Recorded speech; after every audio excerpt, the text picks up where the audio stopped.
방송에서 제공하는 투자 정보는 투자 판단에 대한 조언입니다. 방송에서 제공하는 주식의 가치, 가격 상승 및 가격 하락에 대해서는 방송사에서 보장하지 않습니다. 이 시각 헤드라인 뉴스입니다. 정부는 오늘 북한이 북미 대화에 남측은 끼어들지 말라고 비난한 지 이틀 만에 첫 공식 입장을 내고 우회적으로 유감을 표명했습니다. 이상민 통일부 대변인은 남북관계 발전과 한반도 평화 정착을 위해선 남북이 서로 지켜야 할 것은 지켜나가는 노력을 해야 할 것이라는 입장을 밝혔습니다. 강경화 외교부 장관이 폼페이오 미 국무장관과의 한미 외교장관 회담을 위해 오늘 미국으로 출국합니다. 이번 회담 지난해 3월 말 이후 9개월여 만으로 대북공조 방안과 미국, 이란 간의 무력 충돌로 갈등이 커지는 중동 정세 등에 대해 의견을 나눌 예정인 것으로 알려집니다. 관세청에 따르면 이달 1일부터 10일까지의 수출이 133억 달러로 지난해 동기 대비 5.3%가 늘며 증가세로 출발했습니다. 품목별로는 반도체가 11.5%, 석유 제품이 30.6%나 늘어났고 승용차와 무선통신기기 등은 부진한 것으로 나타납니다.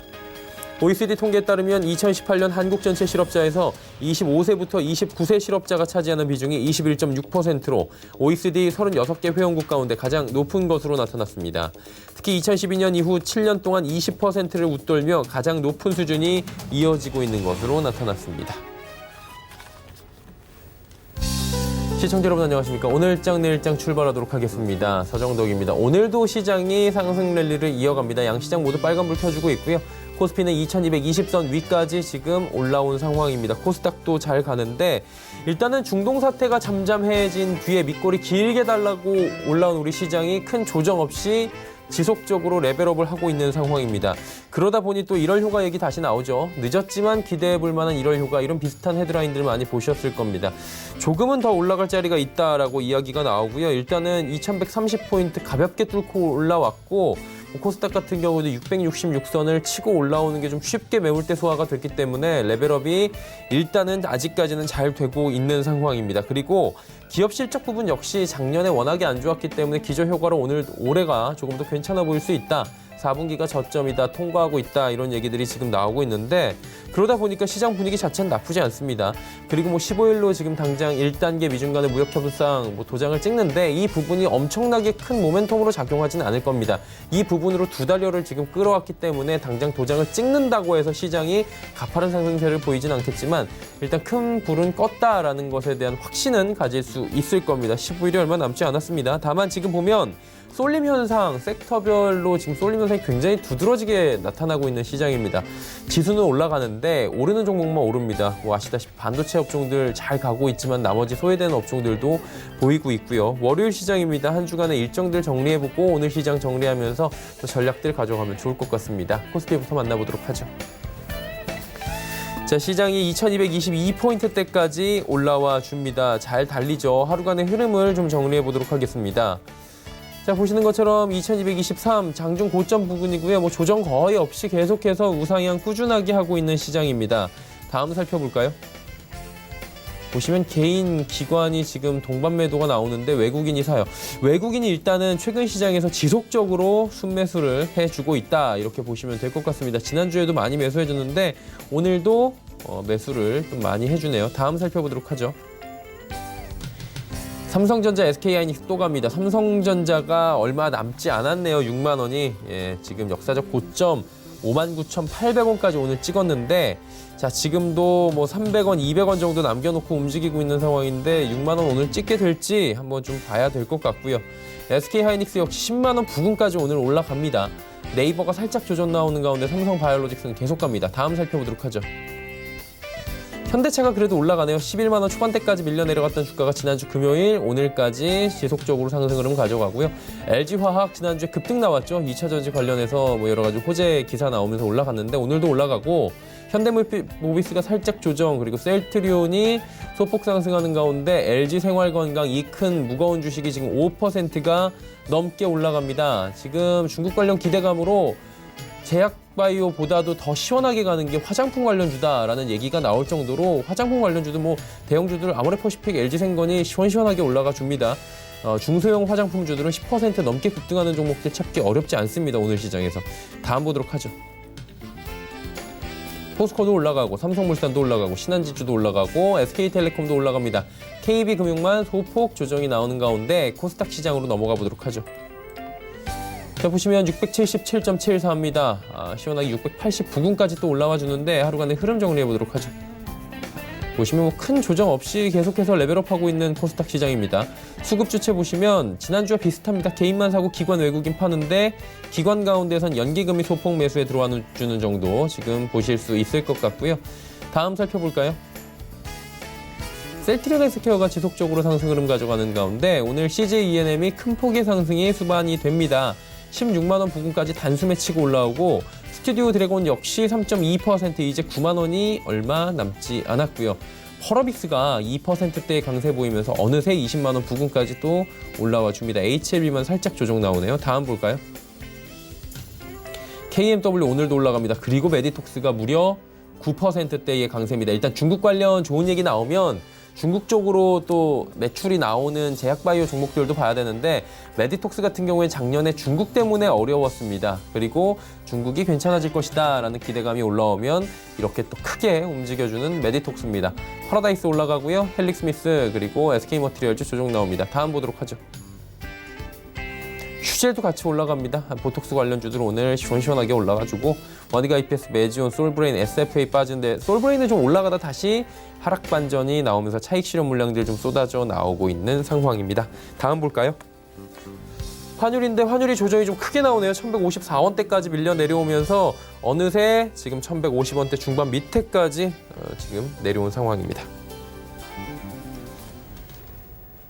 금일폰 방송에서 제공해드리는 정보는 투자 판단에 대한 조언일 뿐입니다. 해당 주식의 가치와 수익률 보장해드리지 않는다는 점 참고해 주시기 바랍니다. 자, 1시 58분 지나고 있고요. 이 시각 특징주 바로 살펴보도록 하겠습니다. 정보경 캐스터입니다. 네, 미중 1단계 무역협정 서명을 앞두고 국내 증시, 양시장 오늘 모두 빨간불을 켜주고 있습니다. 특히 화장품주를 비롯해서 중국 관련 소비주들이 급등하는 하루였는데요. 그 밖에 이슈 종목들은 어떤 게 있는지 지금부터 만나보시죠. 이 시각 종목 핫3, LG화학, JYP엔터, 경남제약이 올라와 있습니다. 오늘 처음으로 만나볼 종목 경남제약인데요. 방탄소년단이 모델인 경남제약 오늘 상승세를 보이고 있습니다. 현재는 전날 대비 12% 넘게 올랐습니다. 9,620원에 거래 중입니다. 하루간의 흐름도 확인해 보시죠. 오전장에 큰 폭으로 오르면서 최고가 1,150원을 터치했고요. 현재는 고점 대비 조금 내려온 모습입니다. 경남제약은 지난해 10월 방탄소년단을 레모나의 광고 모델로 기용했습니다. 이후 2달 만에 레모나의 월 평균 매출이 5배 가까이 늘어났다고 하는데요. 레모나 BTS 패키지는 국내뿐만 아니라 중국과 미국에서도 뜨거운 반응을 얻고 있습니다. 중국 정부의 한한령 해제 기대감에 BTS의 컴백까지 다가오면서 오늘 경남제약의 주가가 상승하는 모습입니다. 다음 종목 만나보시죠. 한한령 해제 기대감에 엔터주들이 오늘 잘 가는 하루였는데요. 특히 JYP엔터는 소속 가수들의 활발한 활동이 기대되는 상황입니다. JYP엔터 현재는 11% 넘게 올랐습니다. 26,100원에 거래 중입니다. 하루간의 흐름도 확인해 보시죠. 네, 오늘 꾸준히 올라주면서 주가 우상향하는 모습입니다. 최고가는 26,300원입니다. JYP엔터는 올해 1분기에 모든 아티스트들의 투어가 예상되고 있습니다. 갓세븐의 아시아 투어를 비롯해서 트와이스의 일본 투어 규모가 더 성장할 것으로 기대되고 있고요. 있지의 북미 쇼케이스, 스트레이키즈의 일본 데뷔도 가시화되고 있는데요. 여기에 더해서 한한령 완화로 인한 대규모 중국 투어에 대한 기대감도 높아지는 상황입니다. 오늘의 마지막 종목 만나보시죠. 유럽 전기차 시장의 성장 기대감에 LG화학이 상승 흐름을 이어가고 있습니다. LG화학은 현재 2.62% 올랐습니다. 33만 3,500원에 거래 중입니다. 하루간의 흐름도 확인해 보시죠. 네, 오늘 계속 빨간불 켜주고 있는데요. 최저가 32만 8천원, 최고가 33만 5천원 사이에서 움직이는 모습입니다. 유럽 전기차 시장의 급성장이 기대되면서 국내 2차 전지주들이 상승세를 보이고 있습니다. 테슬라의 유럽 상륙을 비롯해서 글로벌 완성차 업체들이 전기차 생산을 본격화하면서 2차 전지 상승 모멘텀이 이어질 거란 전망인데요. 2020년 유럽의 전기차 판매량이 전년 대비 26% 증가할 것으로 예상되면서 국내 배터리 관련 업체들의 성장도 기대되는 상황입니다. 지금까지 이 시각 종목 핫3의 정보경이었습니다. 네, 특징주 알아봤습니다. 이제 이슈 짚어봐야 되겠죠. 펠리즈 투자인 리서치 김민수 대표와 함께합니다. 안녕하세요, 대표님. 네, 안녕하십니까. 네, 지난주 초하고는 또 이번 주 초 느낌이 많이 다르네요. 이번 주는 좀 기대감이 가는데 어떤 이슈들이 있는지 일단 먼저 짚어볼까요? 네, 아무래도 지정학적 리스크가 한풀 좀 꺾이면서 시장의 분위기는 그래도 1월 장세, 그리고 즉 1월 효과를 좀 충분히 누리려고 많이 노력을 하는 분위기가 아닌가 생각이 들고 있고요.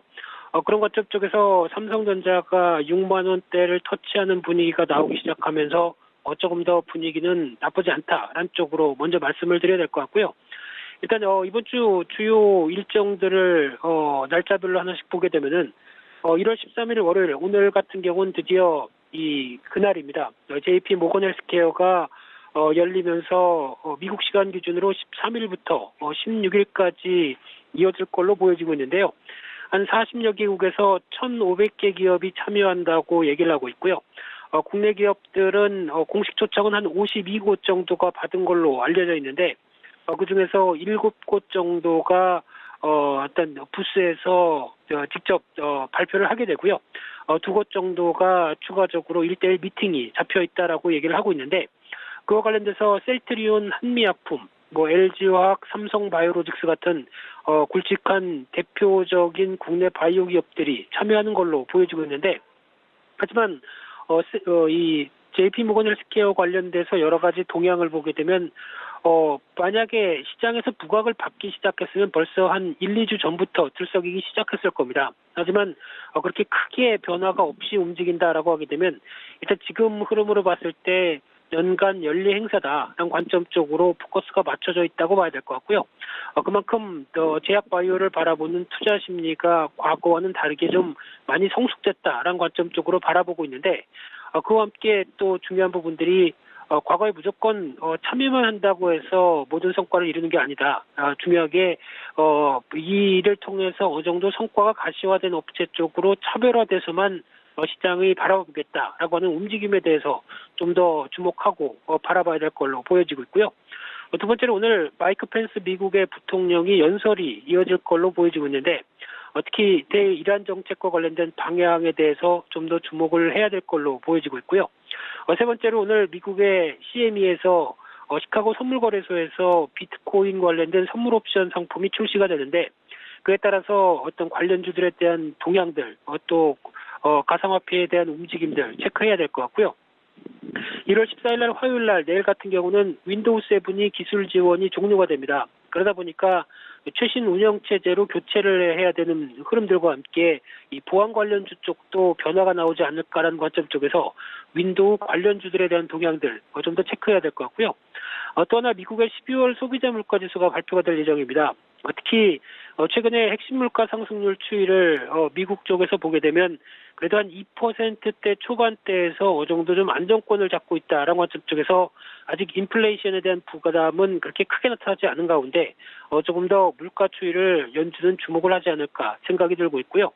그 밖에 또 미국도 이번 주부터 본격적인 실적 발표 시즌에 들어가기 시작하는데 가장 먼저는 어떤 금융주 쪽으로 실적 발표가 이어지죠. 그래서 이번엔 시티그룹과 JP모건 게다가 델타항공까지 실적이 발표가 될 예정으로 14일 날은 보셨으면 좋겠고요. 1월 15일 날 수요일 날 같은 경우는 한국의 12월 수출입 물가지수와 12월 고용 동향이 발표가 될 텐데 여기서 주목할 부분들은 수출입 물가지수 쪽에서 수출 물가지수라고 봐야 될 것 같습니다. 그동안 수출 관련된 모멘텀이 많이 꺾이기 시작하면서 Q는 괜찮은데 P가 못 따른다라는 관점 쪽에서 이 물가지수와 관련된 수출 물가지수의 동향이 반전이 나올 것인가 이 부분이 가장 큰 2020년 초반의 관건이라고 봐야 될 것 같고요. 또 하나 두 번째로 이번 주에 또 하나 중요한 이벤트 중에 하나가 미중 간의 1단계 무역 합의 서명식입니다.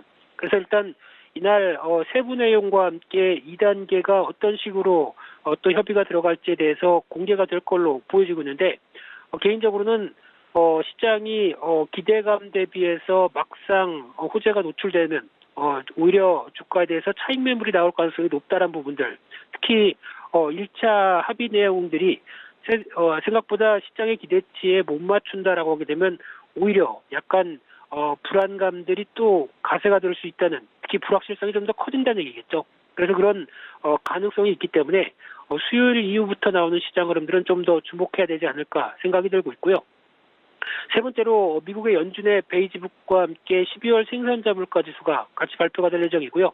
유럽도 산업 생산이 11월 달이 발표가 될 예정이고 또 하나 실적 발표 금융주 쪽에서 뱅크 오브 아메리카 그리고 알코아 특히 알코아는 실물 경제 관련된 쪽에서 또 주목할 회사죠. 그렇기 때문에 지켜봐야 될 것 같고요. 1월 16일 날 목요일 날 같은 경우는 또 미국에서 중요한 지표 중에 하나인 11월 기업 재고, 12월 소매 판매, 12월 수출입 물가 지수가 발표가 될 예정입니다.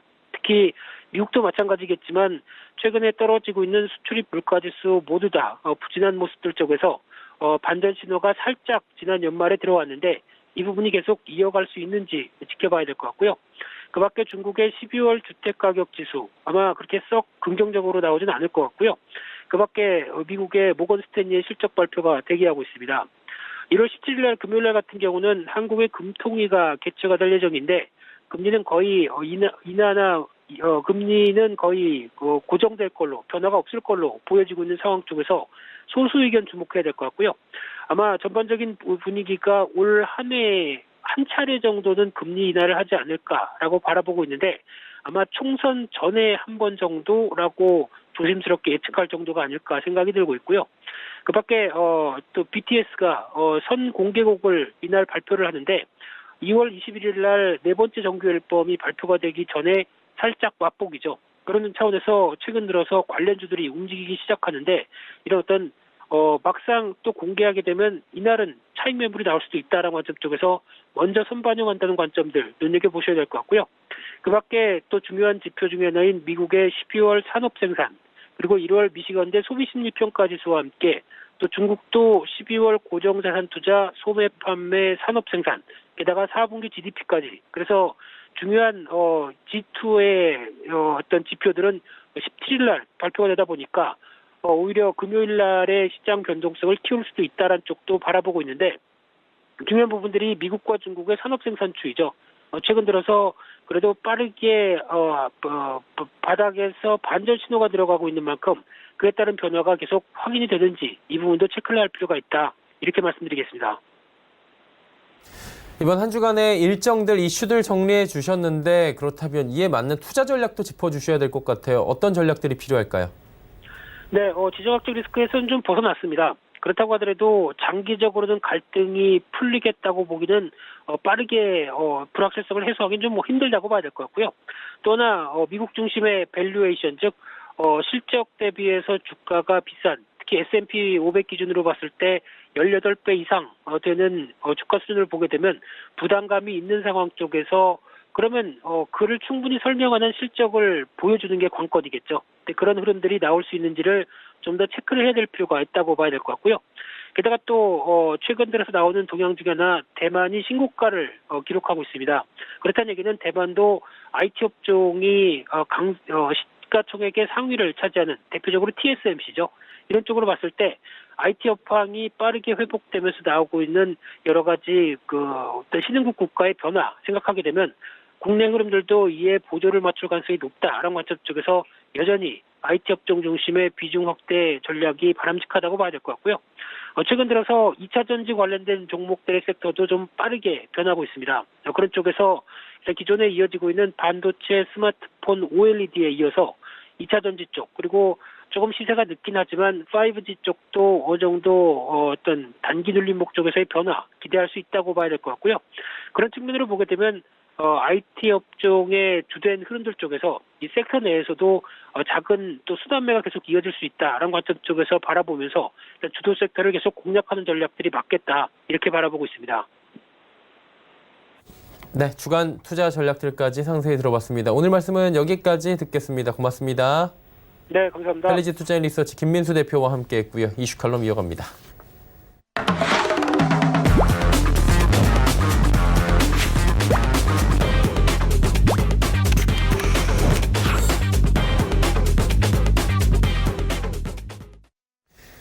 이슈 칼럼 이어갑니다. 미중산업경제연구소 조용찬 소장과 함께합니다. 소장님 안녕하세요. 예, 안녕하십니까. 네, 시주석이 3월에 단독 일정으로 뭐 한국을 방문할 예정이다 이런 얘기가 지금 들려오고 있는 상황입니다. 중국 관련주 지금 출렁출렁거리고 있는 상황인데 시 주석은 진짜 언제 방한하고 어떤 이야기가 좀 오가면서 긍정적인 얘기가 좀 나와야 될 텐데 이런 얘기 먼저 들어볼까요? 네, 한중 양국 정부 같은 경우에는 일정을 지금 검토, 조율하는 단계인데요. 우리 정부는 방한 시기를 양해가 폐막된 직후인 3월 하순에 단독 방문이라든지 아니면 4월로 예정된 일본 국빈 방문길에 패키지로 추진하는 방안을 추진하고 있다고 합니다. 만약 성사가 된다면 4.15 총선을 앞둔 정부 여당에게는 커다란 홍보 효과가 될 것은 분명해 보이는데요. 중국과는 다양한 분야에서 교류나 협력을 하기로 했던 것으로 이야기가 되고 있기 때문에 올해 중국은 금융 서비스장이 개방이 되는 만큼 우리 금융기관들의 중국 진출과 관련된 구체적인 문제들이 가장 큰 이슈가 될 것으로 보입니다. 또 한 가지는 미국의 대중국 포위망이 현재 대만 선거 이후에 더 촘촘하게 구축이 될 것으로 보이지는데요. 이 때문에 무역을 넘어서 기술, 환율, 추방 전쟁이라는 그 전방위적인 압력이 가해질 수밖에 없습니다. 중국 입장에서는 그만큼 급해졌기 때문에 주변국과의 관계를 서둘러서 개선시켜야 되는 만큼 한국에 대해서는 사드 이전으로 양국 관계를 복원시키는 것이 급선무가 됐고요. 또 북한의 비핵화와 관련된 공조 확인, 그리고 중국도 북한의 그 핵 보유를 용인하지 않기 때문에 북미 대화를 강조하는 문제, 또 1대1로와 관련된 공동 사업 추진과 같은 다양한들이 논의가 될 것으로 보여집니다. 그리고 지금 대만 쪽을 좀 봐야 되는 게 지금 총통 선거가 있었는데 차잉원 총통이 재선이 됐습니다. 반중국 움직임이 좀 강해지고 있는 상황인데 상황 자체가 중국에는 지금 그렇게 우호적인 건 아니잖아요. 시 주석이 방한 이후에 좀 구체적으로 어떤 이야기가 나올 것으로 좀 예측이 됩니까? 네, 시 주석 같은 경우에는 2014년 7월 때 국빈 방문을 하기로 했는데요. 이제 6년 만에 방한이 되게 됩니다. 이제 그 중국 같은 경우는 12월에 있었던 청두 한중일 정상회담 때 중국은 새로운 시대라는 표현을 여러 번 썼는데요. 얼핏 보면은 미래지향적인 외교적 표현이지만 시 주석은 장점인 후진타오 전임자보다도 더 위대하다, 위라는 것을 보여주기 위해서 거대 경제권 구상이라고 할 수 있는 1대1로, 그리고 시 주석이 주창한 외교 사상이죠. 인류 운명 공동체라는 새로운 시대를 들어간다는 겁니다. 새로운 시대는 우리와의 그 전략적 협력 동반자 관계를 한 단계 더 올려서 동맹 단계로 가자는 의미도 깔려 있는데요. 중국은 아시아 패권을 장악하기 위해서 미국 대신 한중 안보 체계로 바꾸자고 우리에게 요구할 것으로 보여집니다. 만약 새로운 시대라는 정책 표현을 공동 선언문에 담는다면은 중국은 외교적인 그 치적이 될 수가 있는데요. 아무래도 세계 유일의 강대국인 미국과의 동맹 관계를 훼손시킬 수 있을 거고요. 또 중국의 동북광저, 강국 외교를 한국이 수용한다는 뜻으로 해석이 되기 때문에 세계가 거부하는 중국화를 우리가 수용하는 결과를 만들어냈다는 점에서 상당히 큰 영향이 있기 때문에 우리 정부의 고민도 그만큼 깊어지지 않을까 보여집니다. 그리고 당연히 뭐 북한 문제 얘기를 나누게 될 텐데 이게 좀 긍정적으로 대북 제재 완화에 대한 논의가 건강하게 이루어지면 좋을 텐데 이 부분도 좀 이루어질 것으로 예측이 됩니까? 네, 양 정상 간의 최대 정적 화두는 아무래도 북한의 비핵화는 틀림없습니다. 북핵 문제를 해결하기 위해서 양국 간 긴밀한 협력을 강조하는 문제, 그리고 유엔 안보리의 북한 제재를 해제하는 쪽에 이야기가 되는데요. 북한산 해산물, 의료 수출 허용뿐만 아니라 북한 노동자의 송환 철회도 이야기될 것으로 보여집니다. 또 한 가지는 남북 철도와 도로 협력 프로젝트 문제도 논의가 될 것으로 보여지는데요. 지난 12월 청두 한중일 정상회담 때 베이징에서 한중 정상회담을 가졌습니다.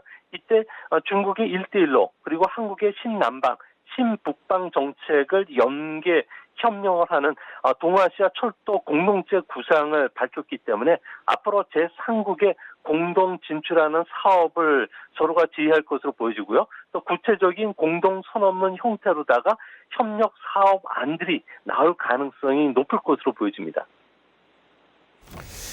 지금 한한령 해제 기대감으로 어마어마하게 지금 중국 관련 소비주들 뭐 다 올라가고 있는 상황인데 실제로 한한령 해제가 좀 가능할까 이 부분에 대해서 많은 분들이 의견이 좀 달리하시는 것 같은데 어떻게 보십니까?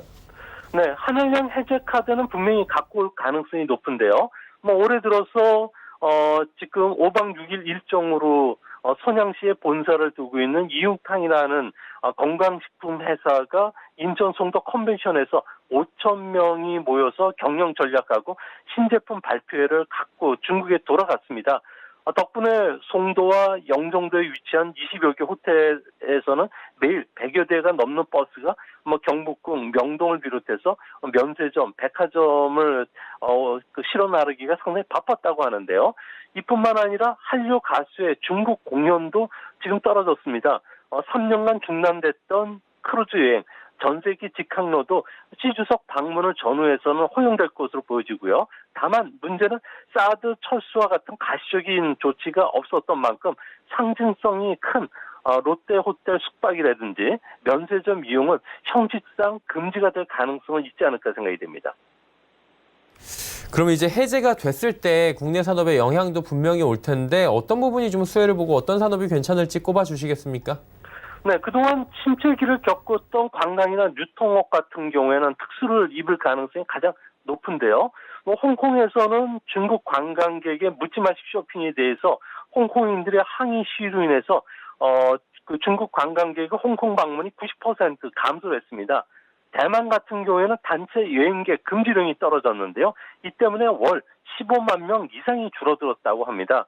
이런 반사 효과가 아무래도 춘절 기간 동안에 한국을 방문하는 중국인들을 크게 늘어나게 할 것으로 보여지는데요. 중국 언론들 같은 경우에도 춘절 기간 해외 관광지로 가까운 주변 국가를 소개해 왔는데요. 사드 이후에 3년간 전혀 공식적인 언급을 하지 않다가 이번에 한국을 넣기도 했다는 겁니다.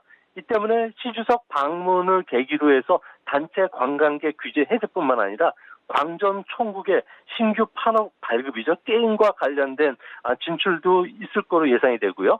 해외 직구에 대한 규제 해제는 물론이고 한국 여행, K-팝 공연, 그리고 한국 방송 프로그램과 같은 문화 콘텐츠와 관련해서도 중국 문이 다시 열릴 가능성이 크다는 점에서는 우리 기업에게는 또 한 가지 중국 사업 기회가 늘어나지 않을까 생각이 됩니다.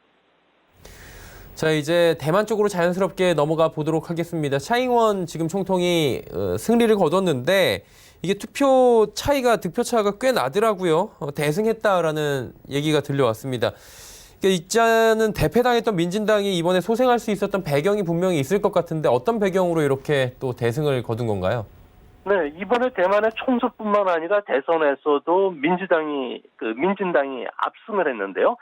중국은 차잉원을 탈락시키기 위해서 아주 전방위적인 노력을 했습니다. 하지만 이게 오히려 부메랑이 돼서 중국에 타격을 입혔고요. 또 홍콩의 민주화 운동이 아무래도 대만 선거에 순풍 역할을 하면서 여당이 압승할 수 있었던 것으로 보여집니다. 야당 같은 경우에는 대만 안전, 인민 유전이라는 정치 슬로건을 재탕하면서 내비쳤는데요. 본토와의 안정적인 관계를 바탕으로 경제를 일으켜서 돈을 잘 벌 수 있게 하겠다는 이런 재탕 선거전이었다는 겁니다. 하지만 차잉원 같은 경우는 핫 이슈죠. 구도를 바꿨던 이슈였던데 홍콩의 오늘, 대만의 내일이라는 그 슬로건을 내걸었고요. 대만 주권, 반중, 친미 외교 정책, 민주주의 수호를 강조하는 이슈 토론을 인터넷상에서 아주 자유롭게 펼쳤습니다. 이 때문에 친중파에 점령당했던 TV 채널에서 유권자들이 대거 이동해 왔다는 건데요. 이런 이동된 그 유권자들을 페이스북, 트윗, 라인과 같은 SNS 관계망을 통해서 소통한다든지 그리고 귀엽게 디자인된 일러스트를 만들어서 서로 공유한다든지 친중국 성향의 여론 공세를 무위로 돌리는데 결정적인 역할을 했던 것으로 나타나고 있습니다. 그러면 대만이 홍콩 시위에 영향을 받았다 이렇게 봐도 되는 거겠네요? 네, 대만 선거에서는 중국이라고 하는 그 산을 부술 수 있을 정도로 거대한 파도를 무위로 돌렸던 것은 아무래도 홍콩의 민주화 시위 그리고 중국 위구르나 티베트 탄압에 대한 중국에 대한 신뢰도가 크게 떨어졌던 것을 볼 수가 있는데요. 홍콩 시위로 촉발된 대만 전역의 반중국 정서가 친미 성향, 민주주의 수호 쪽으로 기울었던 겁니다. 반면에 야당 후보들 같은 경우에는 일국양제, 하나의 중국을 수용하는 여론이 10%에 불과했는데 아무래도 이런 부분들을 계속 주장했고요. 또 중국은 한가족이라고 하면서 서로 화목하게 지내는 것이 좋다고 주장하면서 민심과 좀 달라진 결을 냈다는 게 결정적인 원인이 됐던 것으로 보여지면서 대패를 당한 것으로 보여집니다. 그럼 이번 선거의 영향으로 대만 같은 경우에는 대중국 정책에 대한 방향성이 더욱더 확실해졌다 이렇게 봐도 되는 건가요? 네, 그렇습니다. 앞으로 대만 같은 경우와 관련해서 중국 같은 경우에는 아무래도 안보 요충지이고요. 중국의 해양 진출구 출구라는 진영학적 그 위상을 상실할 가능성이 큰데요. 이 때문에 대만 같은 경우에 독립을 지키기 위해서는 약자의 그 전법이라고 할 수 있는 고슴도치 전략, 또 해양 거부 전략을 본격적으로 쓸 가능성이 큽니다. 대만 같은 경우에는 현재 스텔스 고속 순시선을 건조한다든지 신형 F-16 전투기를 미국에서 도입하는 이런 전략을 쓰는 게 바로 고슴도치 전략이고요. 또 한 가지는 미국 주도의 인도 태평양 전략에 참여함에 따라서 미군의 군사 지원 속에서 중국 해군을 견제하는 해양 거부 전략도 이제 본격적으로 펼칠 것으로 보여집니다. 이를 위해서 미국과의 FTA 협정 체결뿐만 아니라 군사 협력을 한층 강화시킬 것으로 보여지고요. 이 때문에 홍콩을 대신해서 대만 남부 까오슝항 같은 경우는 칠함대를 입항할 수 있게끔 항만 개량 공세에 들어간다는 점에서 앞으로 한국의 지정학적 그 위상이 대만에 크게 밀릴 가능성이 크지 않을까 보여집니다. 그렇다면 이제 중국 쪽에서는 이 부분에 대해서 강하게 또 비난을 하거나 어떠한 정책을 가지고 나올 것 같은데 어떤 압박용 카드가 좀 나올까요? 네, 중국 같은 경우는 당근과 채찍 정책을 함께 써왔는데요. 대만을 길들이기 위해서는 경제적 이익을 약속하면서 늘 군사적 위협도 함께 써왔습니다. 이 때문에 중국 같은 경우에는 대만 선거의 패배를 인정하고 미국 주도의 현 질서는 결코 받아들일 수가 없을 거로 보여지고요. 시수석 같은 경우에는 일국양제에 의한 대만 통일, 하나의 중국 원칙에는 타협이 없다는 측면에서 압박 강도를 상당히 높일 가능성이 높습니다. 그런 측면에서 차이원을 흔들기 위해서는 군사적 위협, 여기에 외교적 교립, 그리고 경제적 압박 조치도 가할 것으로 보여지는데요. 당장 대만 해협에는 중국의 그 항공모함 훈련이 앞으로 재개가 될 것이고요.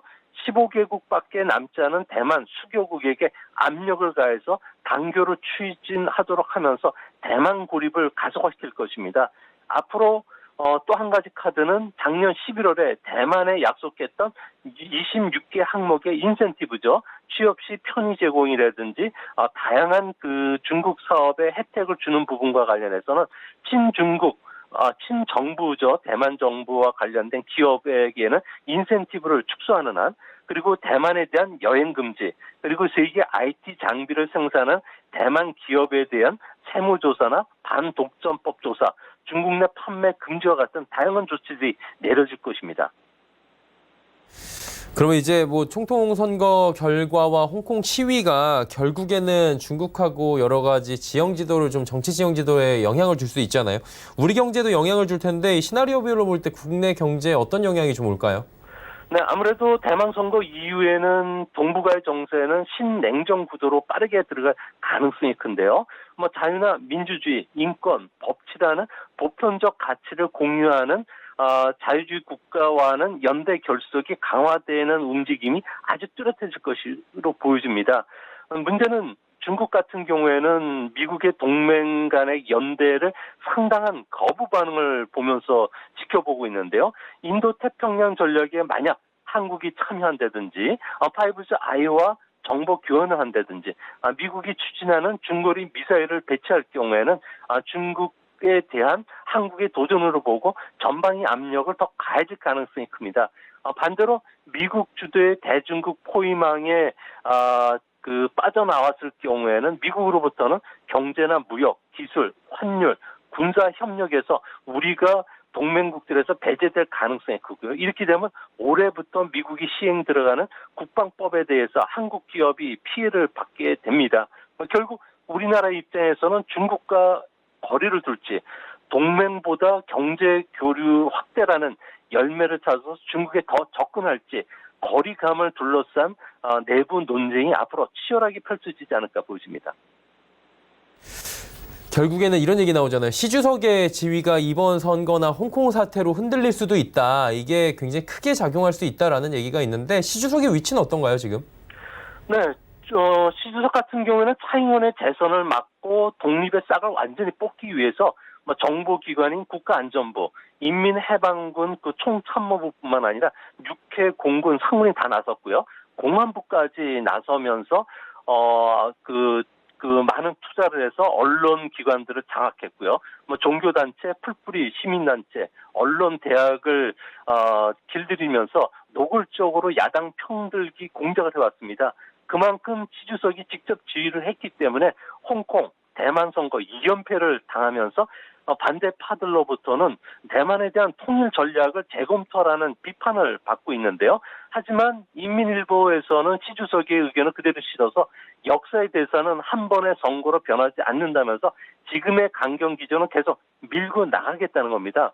미국의 대중국 포위망을 돌파하기 위해서 정면 돌파를 할 것으로 보여지는데요.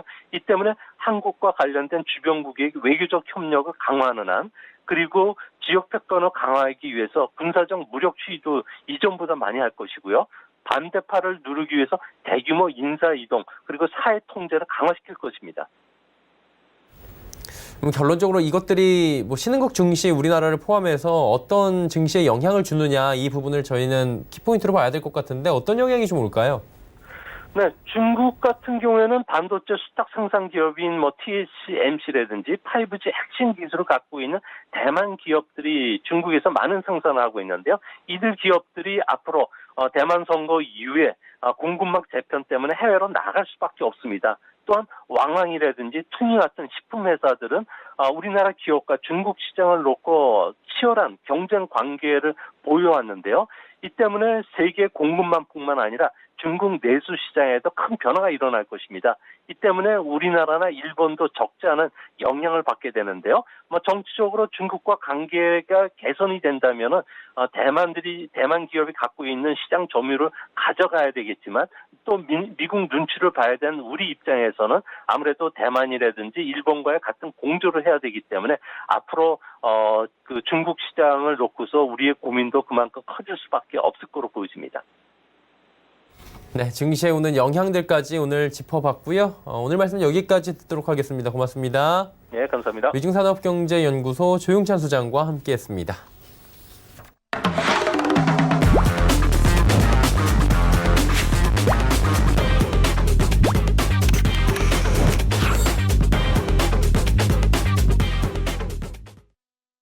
네, 이제 종목 이야기 바로 출발해 보도록 하겠습니다. 오늘은 벤자민 투자연구소의 신일섭 소장 함께 하도록 하겠습니다. 어서 오세요. 예, 안녕하세요. 예, 반갑습니다. 아니, 장소가 바뀌셨네요? 네, 제가 화상으로 하려고 비싼 에어팟을 구입을 했는데 네. 음질이 안 좋다고 해서 손이 아프지만 핸드폰을 들고 해야 될 것 같습니다. 예, 오늘도 좋은 종목들 말씀을 해주셔야 될 텐데 어떤 종목부터 들어볼까요? 네, 지어소프트입니다. 오늘은 제가 그동안 다 갖고 왔던 그 종목들인데 제가 이 지어소프트 얘기하면서 자꾸 마켓컬리를 너무 얘기를 해가지고 마켓컬리를 시키면 시켰지 왜 이렇게 쟤는 마켓컬리 얘기를 하냐 이러는데 안 할 수가 없는 게 그 새벽 배송의 선두주자. 그러니까 물론 쿠팡이라는 업체가 사실 새벽 배송을 먼저 개척을 했어요. 그리고 지금 굉장히 많이 자리를 잡아서 사람들은 나 일요일인데 월요일날 빨리 받고 싶다. 이런 사람들 쿠팡 로켓 배송 시키고 그 로켓이라는 단어가 쿠팡이 사용을 하면서 너무 잘 맞아떨어졌어요. 그래서 사람들이 이제 쿠팡은 되게 빨리 온다. 그래서 그것 때문이라도 쿠팡을 시킨다. 이런 사람들이 많아졌어요. 근데 이제 마켓컬리는 처음에 태생이 약간 신선식품 위주로 나갔거든요. 그러니까 쿠팡은 그냥 물류에 엄청난 금액을 투자해서 아주 다양한 품목, 아직도 가장 다양한 품목을 가장 빠르게 배송해요. 쿠팡이. 근데 이제 마켓컬리는 조금 유니크했던 거죠. 신선식품으로 시작을 해서 어쨌든 그 시장에서 지금은 누가 전 국민한테 물어봐도 대부분의 사람들이 알 정도로 지금 유명해졌죠. 최근에는 전지현 씨를 모델로 해서 계속 강하게 밀어붙이고 있고, 그래서 그 얘기를 계속 하는 이유는 마켓컬리가 잘 되어야지 지어소프트가 지분을 갖고 있는 오아시스도 잘 되기 때문에 계속 얘기를 드리는 거예요. 왜냐면 지금 뭐 얘기 나오는 게 뭐 대치동 음마아파트 가격하고 삼성전자 가격이랑 비교했을 때 삼성전자가 훨씬 많이 올랐다. 그래서 뭐 그 대기업들 그 주식이라도 뭐 잘 성장하는 기업을 선택하면은 뭐 더 이득이 난다. 뭐 이런 뉴스도 나왔는데 사실 그건 삼성전자이기 때문이기도 한데 그 얘기를 왜 하냐면은 삼성전자가 반도체 시장을 이끌어야 그 밑에 있는 반도체 무슨 뭐 부품 회사들, 소재 업체들 이런 데가 다 잘 되잖아요. 그거랑 마찬가지예요. 어떻게 보면 여기서도 마켓컬리라는 업체가 시장을 계속해서 개척해 나가고 파이를 넓혀줘야 그 후 쪽에 있는 뒤에서 줄지어오는 오아시스라던가 헬로네이처 이런 회사들이 잘 돼요. 그래서 지금 이 그 지어소프트는 사실 지금 본업보다는 오아시스라는 업체의 지분을 갖고 있기 때문에 이쪽으로 더 부각이 되고 있고 시장에서도 그렇게 인식이 되고 있어요. 저거는 새벽 배송 관련된 주식이다. 실제로도 그렇게 움직이고 있고 급등을 한번 거쳤고 급락이 나왔었어요. 그리고 지금 이제 밑에서 자리를 다시 잡는 것 같은 느낌인데 이게 2018년 8월 달에 새벽 배송을 시작했고 그렇죠? 작년에 제가 작년이라고 표현을 했는데 이제 2020년이 됐기 때문에 2018년 8월이에요. 정확히 찝어줘야 되죠. 세상에 없는 가격이라는 컨셉으로 우리 생협 출신이 주축이 되어서 설립을 했었고, 그러니까 좀 뭐 또 이 지금 마켓컬리, 헬로네이처, 오아시스 이쪽에서는 또 결이 틀려요. 오아시스는 마켓컬리랑은 또 결이 다른 쪽인데 어쨌든 전체적으로 보면은 새벽 배송 쪽에 속해 있다. 그래서 지금 보시면은 뭐 어떻게 생각하실지 모르지만 늘어날 거는 지금 뻔해 보이거든요. 사실 새벽 배송을 경험하지 못하신 분들도 굉장히 많아요. 지금 도서 산간 지방이라던가 뭐 일부 지역만 중심으로 이제 해 나가고 있기 때문에 새벽 배송을 이제 맛을 보게 되고 인프라가 더 확충이 되게 되면 이거 진짜 좋다. 나 기사에서만 봤었는데. 그래서 계속 시키게 되겠죠. 그래서 지금 마켓컬리가 저렇게 전지현 씨를 뭐 엄청난 그 계약금을 줬을 것 같은데 계약금을 주고 저렇게 왜 이렇게 달릴까? 되니까 달리겠죠. 왜 이게 무모하게 달릴 리가 없잖아요. 그러니까 저런 거 달리는 걸로 봐서는 분명히 돈이 되는 시장이다. 그래서 오아시스 지분을 갖고 있는 지어소프트도 주목을 꼭 해야 된다고 생각이 되고요. 많이 빠졌기 때문에 다시 한번 밑에서 자리를 잡고 있을 때 지금 한번 공략을 해보면 좋을 것 같아요. 손절가 4,000원, 목표가 7,000원입니다. 두 번째 종목은 에코마케팅입니다. 이것도 굉장히 많이 가져왔고 이건 또 계속 제가 클럭 미니 마사지 얘기를 너무 해서 자꾸 미니 마사지 얘기 자기가 샀다 얘기를 왜 이렇게 하냐 했는데 그게 워낙 중요하기 때문에 왜냐면 에코마케팅에 그 2017년에 인수한 데일리 앵코라는 회사가 있습니다. 근데 이 데일리 앵코에서 클럭 브랜드를 런칭을 했고 여기서 미니 마사지기를 만들었는데 대박 행진을 벌였고 제가 그동안 많이 설명을 드렸죠. 처음에 인스타그램이나 뭐 페이스북으로 SNS로 접근을 해서 타겟 마케팅으로 그 사람들을 파고든 다음에 젊은 층 위주로 당연히 했겠죠. 그리고 이제 부모님 세대들까지 공략을 하고 그렇죠. 60, 70대들을 대상으로 한 콜센터를 만들고 여기까지 나왔잖아요. 지금 가장 최근 소식은 뭐죠? 카카오 프렌즈랑 협업해서 정말 귀여운 그 피치랑 아시죠? 라이언 그려져 있는 그 한정판 미니 마사지기가 또 나왔어요. 그러니까 이런 것들 계속 그 젊은 층의 구매 욕구를 자극시키고 그래서 어떤 이슈를 불러일으키는 거예요. 그러니까 지금은 아예 홈쇼핑에도 진출했거든요. 이게. 그러니까 인스타그램, 페이스북으로 시작해서 홈쇼핑으로 진출한 이런 루트로 그 퍼져나가는 거는 지금 처음이에요. 그러니까 어떤 첫 모델이라고요. 지금 뭐 여러 가지 첫 모델들이 있잖아요. 우리가 뭐 그 타다라던가 타다 문제가 많이 되고 있긴 한데 여러 가지 새로운 이런 서비스들은 우리가 경험하지 못했던 이런 그 루트로 들어와요. 에코마케팅의 데일리 앵코, 이 클럭 미니 마사지기도 마찬가지고 클럭 미니 마사지기는 말을 그만해야겠는데 클럭 미니 마사지가 어쨌든 그렇게 성공을 거뒀고 그리고 2019년 9월 30일 날 그때 제가 그때는 스튜디오 나왔던 때라 막 손가락으로 막 춤추면서 그것도 했잖아요. 그러니까 젤네일 브랜드 오호라를 인수했다. 오호라를 보유한 화장품 제조사 글루가의 지분을 인수했다. 그때 얘기를 드렸잖아요. 그리고 그때 광고가 막 그 손가락을 피면서 여자들이 이제 뭐 클럽을 가는데 막 이렇게 이쁘게 젤 네일을 바르고 있다 이거. 그러니까 젤 네일 브랜드, 젤 네일도 네일샵에 그때 많이 간다. 근데 이제 간편하게 집에서 할 수 있는 네일 브랜드가 있으면 좋다. 그 얘기까지 했어요. 그래서 이 그 데일리 앵코도 그렇고 오호라를 보유한 글루가도 그렇고 이런 인수한 회사들을 보면 약간 젊은 층에 먹히는. 물론 이거는 미니 마사지기처럼 뭐 60, 70대 할머니들에게도 손톱에 바르라고 그렇게까지 할지는 모르겠는데 어쨌든 젊은 층에 처음 먹히는 아이템들을 잘 선정하는 것 같아요. 그래서 그런 보는 능력, 그 눈을 보는 눈과 그리고 마케팅하는 능력들 이런 거에 투자를 해보면 어떨까 싶습니다. 손절가는 33,000원, 목표가는 5만 원입니다. 마지막 종목은 신세계 인터내셔널입니다. 이것도 제가 많이 갖고 왔죠. 몽클레어 얘기도 많이 했고, 그러니까 제가 지금 계속 얘기하는 거 보면 특정 아이템들을 얘기하게 되는데 신세계 인터내셔널도 마찬가지예요. 이게 원래 신세계 인터내셔널은 신세계 그룹의 어떤 그 해외에서 들여온 브랜드들을 국내 유통하는 그런 스타일이에요, 다들. 예전부터 했던 것들은. 근데 이제 몽클레르도 마찬가지로 이탈리아 브랜드예요. 이탈리아 브랜드를 떼와서 국내 유통하는, 그러니까 브랜드 로열티를 지급하고 이 역할에서 그쳤는데 이게 잘 될 것 같다는 판단이 들었는지 2015년에 인수를 해서, 그러니까 다 인수한 건 아니고 지분을 가져왔어요. 그래서 지금 신세계 인터내셔널이 49, 몽클레르가 51을 갖고 있어요. 그러다 보니 이렇게 되면은 매출액을 그대로 지분법 평가 이익으로 가져가게 되거든요. 실제로 2015년에 476억 매출이 2018년에는 1,009억이 나와요. 그러니까 몽클레르가 뭐 이렇게 비싸다, 그렇게 무슨 저게 비싼 걸 입냐, 뭐 그 손가락질을 봐도 어쨌든 입는 사람들 아시잖아요. 빈부의 격차. 그거는 어차피 없는 사람들은 욕을 하게 되어 있지만 그런 것도 사회적 현상이고, 이 어차피 신세계 인터내셔널 이런 고급 브랜드들을 취급하는 업체들은 그 타겟층만 보고 가는 거예요. 어차피 안 산 사람들은 욕을 하겠지만 어차피 매출에 도움이 안 되는 거거든요. 그러니까 이 굉장히 성장하고 있다. 그래서 신세계 인터내셔널이 단순 유통사에서 수익의 주체로 전환된 게 2015년이고, 이 몽클레르가 지금도 잘 되는 게 지금 사실 겨울철에 기온이 너무 높아요. 지금 뭐 산천어 축제다, 꽁꽁 축제다, 지금 다 개최하기 어렵다는 뉴스를 보셨죠. 그럼에도 불구하고 몽클레르는 잘 되고 있어요. 이거는 겨울철 추위를 피하기 위해서 입는다기보다는 패션의 한 아이템으로 자리를 잡았다는 반증이에요. 그런 것이 인터넷 댓글에서도 여러분들 아실 수 있을 거예요. 야, 우리나라가 히말라야 같은 추위도 아닌데 왜 저런 옷들 입냐? 그게 반증이에요.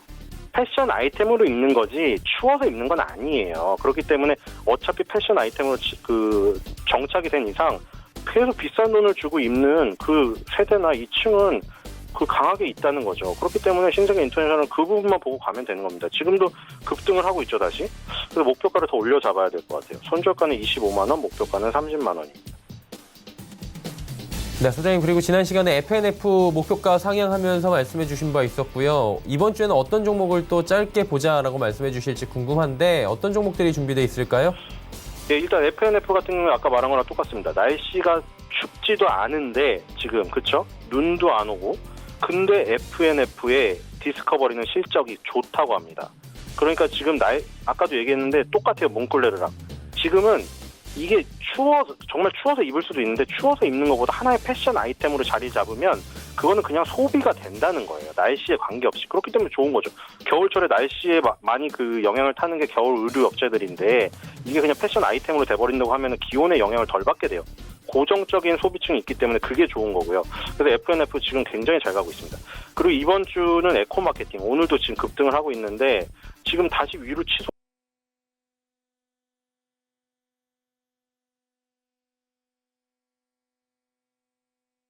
관심을 가져야 되고, 제가 이 클럽 미니 마사지기나 젤레이 브랜드 뭐 글루가 소개시켜 드렸는데 그거 마케팅하는 회사가 에코마케팅이었어?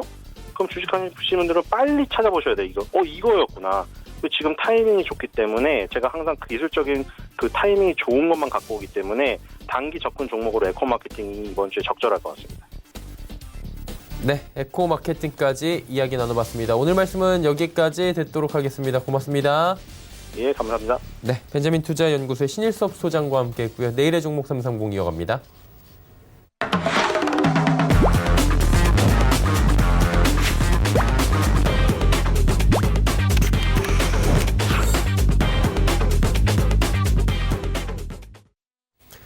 내일의 종목 330 시간입니다. 이지환 멘토 오늘도 함께합니다. 어서 오세요. 안녕하세요. 네, 오늘 주제부터 바로 만나보도록 하죠. 자, 주제 보시면 JP모건 헬스케어 컨퍼런스 얘기가 나오네요. 지금 이제 한창 시작이 됐다라고 들려오는데 자세한 이야기 나눠보도록 하죠. 네, 2020년 JP모건 헬스케어 컨퍼런스가 오늘 화려한 막을 열었습니다. 14일부터 16일까지 진행이 되고요. 샌프란시스코에서 약 500여 개 업체가 참여를 합니다. 이 중에서 그랜드 볼륨의 약 37개 업체가 메인 업체로 참여를 하는데요. 메인 업체로는 우리나라의 셀트리온과 삼성 바이오로직스 두 회사가 참여를 하고 있습니다. 셀트리온 같은 경우에는 램시마 SC의 유럽 수출과 관련해서 말씀을 드리는데요. 그렇게 보면 새로운 제형 추가이기 때문에 어떤 신약 모멘텀보다는 제형 추가 쪽으로 포커스를 맞추고 있고요. 삼성 바이오로직스도 역시 상공장 수주 성과와 CDO 사업에 대해서 소개하면서 전체적으로 신약보다는 출시되는 캐파와 약물에 대한 소개를 좀 하고 있습니다. 그렇게 보시면 일단 메인 부스에서 우리나라의 특징적인 부분은 좀 없다라고 말씀을 좀 드릴 수 있고요. 반면에 이제 중소업체들의 글로벌 파트너십과 기술 이전 이쪽으로 이제 포커스가 많이 맞춰져 있습니다. 작년과는 좀 다른 부분인데요. 특히 올해 참여하는 업체들 중에서 기술 이전과 글로벌 파트너십 체계를 위해서 전력을 하고 있는 회사를 집중적으로 요약해서 말씀을 좀 드리려고 합니다. 먼저 ABL 바이오 같은 경우는 사실 파킨슨병 치료제로 상당히 좀 각광을 좀 받았습니다. 이 파킨슨병 치료제 신약 물질과 이중 항암체 형체 항암제 이 두 가지 약물을 가지고 기술 이전 쪽으로 적극적으로 논의를 하고 있습니다. 여기에 G3비엔트 같은 경우는 안구 건조증 글로벌 파트너십 계약을 체결하기 위해서 노력을 하고 있고요. 티움바이오 같은 경우는 장국 내망 치료제, 명약항암제, 특히 이제 명약항암제 쪽으로 기술 이전을 논의하기 위해서 참가를 했습니다.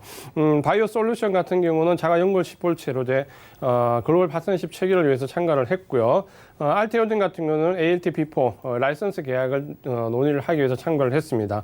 펩토론 같은 경우에도 전임상 항암 항체 신약 기술 이전 논의를 했는데 이렇게 보시면은 집중적으로 여러 업체가 우리나라 업체가 참여를 하고 있지만 실제적으로 글로벌 파트너십 체결이나 혹은 기술 이전 논의가 되어야지만 주가의 모멘텀이 좀 붙습니다. 이 두 가지의 경우를 가장 근접해서 이번 지금 컨퍼런스에 참여하고 있는 업체에 대해서 좀 말씀을 드렸고요. 그런 점에서 오늘 말씀드린 ABL 바이오, G3BNT, 티움바이오, 바이오솔루션 그리고 알테오젠, 펩토론 같은 경우가 주로 기술 이전 혹은 글로벌 파트너십 체결을 위해서 참여하고 있기 때문에 이번 이 회의 기간 동안은 이 6개 업체들을 좀 관심을 가지고 집중적으로 좀 보는 전략이 유효하겠다 말씀 좀 드리고요. 특히 보통 이제 14일부터 16일까지 좀 개최가 되는데 마지막까지 이제 가게 되면 주가 이제 명암이 좀 갈리게 됩니다. 그렇기 때문에 적어도 15일 정도에는 주가 모멘텀이 좀 나오면서 16일 날 어느 정도 가시적인 성과가 나와야 전체적으로 주가 이제 모멘텀이 좀 형성될 수 있고요. 만약 이제 16일 날 폐막을 하는데 주가에 대한 모멘텀이 좀 없을 때는 이후에 주가에 좀 급락이 올 수 있기 때문에 이런 부분을 좀 고려하셔서 이 6개 업체를 좀 중점적으로 보시되 15일 적어도 16일 오전 정도까지 어떤 주가의 모멘텀이 붙는지 확인을 하시고 대응을 하시는 게 좀 좋겠다라고 말씀을 드리겠습니다. 네, 대응 방향성 짚어주셨습니다. 연장선상에서 볼 때 어떤 섹터를 좀 보면 괜찮을지 짚어주시겠습니까? 네, 제가 이제 이 6개 종목을 좀 앞쪽에서 말씀드린 이유가 사실 작년 12월 달부터 이 의약 바이오 업체들 종목이 좀 극과 극으로 나뉘고 있습니다. 이전에는 신약 모멘텀이 있던 업체들이 좀 강하게 뛰었다면 최근에 보면 경향은 대형 제약사, 실제 대형 제약사를 위주로 해서 기술 이전 논의나 혹은 글로벌 파트너십이 체결된 이후에 제품 출시가 좀 가시화되는 쪽과 되지 않는 쪽의 주가가 좀 많이 다르고 있습니다. 이런 부분을 좀 보신다면 올 한 해 의약 바이오 쪽으로 접근하시는 전략은 일단 최소한 인산 상상 단계에서 글로벌 파트너십 계약 혹은 기술 이전이 되는 쪽으로 모여진 회사들 위주로 접근을 하셔야 이전에 단순히 신약 모멘텀만으로 좀 접근했던 섹터들은 상당히 좀 고전을 면치 못할 것이다. 그런 점에서 올 한 해는 이 바이오 종목 옥석 가리기가 좀 많이 첨예화될 가능성이 크기 때문에 말씀드린 그런 부분 쪽에 포커스를 맞춰서 보시는 게 좋겠다라고 말씀을 좀 드리겠습니다. 네, 알겠습니다. 자, 오늘의 섹터까지 살펴봤고요. 이쯤에서 보내드리도록 하겠습니다. 고맙습니다. 이지원 멘토와 이야기 나눠봤습니다. 금일 본 방송에서 제공해드린 정보는 투자 판단에 대한 조언이었습니다. 해당 주식의 가치와 수익률을 보장해드리지 않는다는 점 참고해 주시길 바랍니다. 저희가 준비한 소식은 여기까지입니다. 잠시 뒤에는 마감 임박 60분의 승부 바로 이어집니다. 채널 고정해 주시길 바랍니다. 고맙습니다.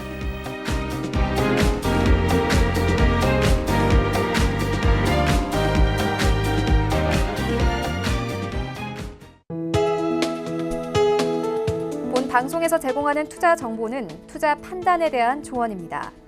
방송에서 제공하는 주식의 가치, 가격 상승 및 가격 하락에 대해서는 방송사에서 보장하지 않습니다.